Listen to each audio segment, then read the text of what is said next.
Hello students, Basirhat ফিজিক্সের পক্ষ থেকে তোমাদের সবাইকে স্বাগত। আজ আমাদের আলোচনার বিষয় হবে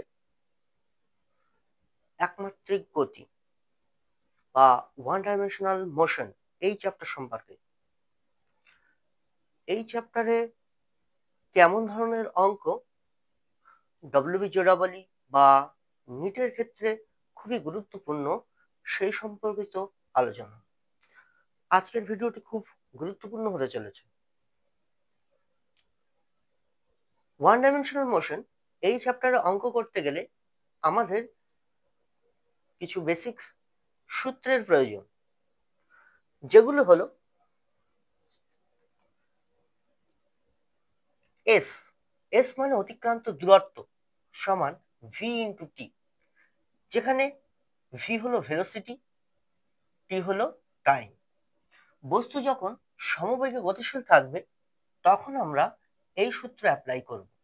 এই সূত্র অ্যাপ্লাই করে বস্তুর বেগ জানতে পারবো, অতিক্রান্ত দূরত্ব জানতে পারবো এবং সময় জানতে পারবো। আমাদের 2 নম্বর সূত্র যেটা হচ্ছে সেটা হলো ভি সমান ইউ প্লাস এটি। বস্তু সমতরণে যখন গতিশীল থাকবে তখন এই সূত্র অ্যাপ্লাই করব। এই সূত্র অ্যাপ্লাই করে আমরা বস্তুর অন্তিম বেগ অথবা প্রাথমিক বেগ অথবা বস্তু কত ত্বরণ নিয়ে যাচ্ছে, প্রয়োজনীয় সময় ইত্যাদি আমরা এই সমীকরণ থেকে বার করব। আমাদের যে তৃতীয় সমীকরণটি আছে সেটা হলো S equal to UT plus half AT square, যেখানে এস হলো বস্তু কর্তৃক অতিক্রান্ত দূরত্ব, ইউ হলো প্রাথমিক বেগ, টি হলো প্রয়োজনীয় সময় এবং এ হলো বস্তুটির ত্বরণ।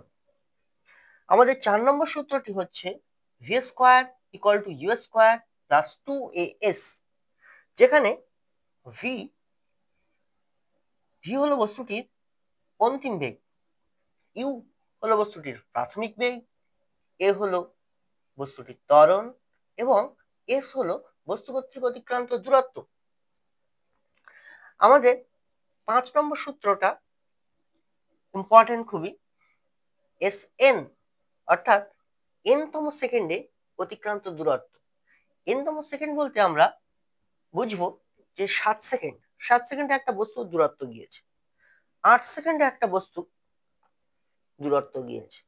তাহলে 7 সেকেন্ড আর 8 সেকেন্ড এদের মাঝে কত সেকেন্ড হয়? 1 সেকেন্ড। অর্থাৎ সেই এনতম সেকেন্ডে বস্তুটি কত দূরত্ব গিয়েছে সেটা বার করার সূত্র হলো S N equal to U plus half into A into 2n-1, যেখানে এস এন মানে এনতম সেকেন্ডে অতিক্রান্ত দূরত্ব, ইউ হলো প্রাথমিক বেগ, এ হলো বস্তুটির ত্বরণ আর এন হলো ওই তম সেকেন্ড, অর্থাৎ সে 7তম সেকেন্ডে কত দূরত্ব গিয়েছে বা 8তম সেকেন্ড বা 9ম সেকেন্ডে সে কত দূরত্ব যাবে সেটা বার করার জন্য আমাদের এই সূত্রটার খুবই প্রয়োজন।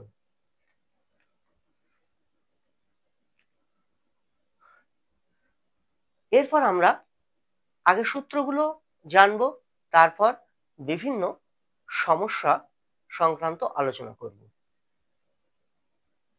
আসছি পরের ভিডিওতে বিভিন্ন সমস্যা নিয়ে।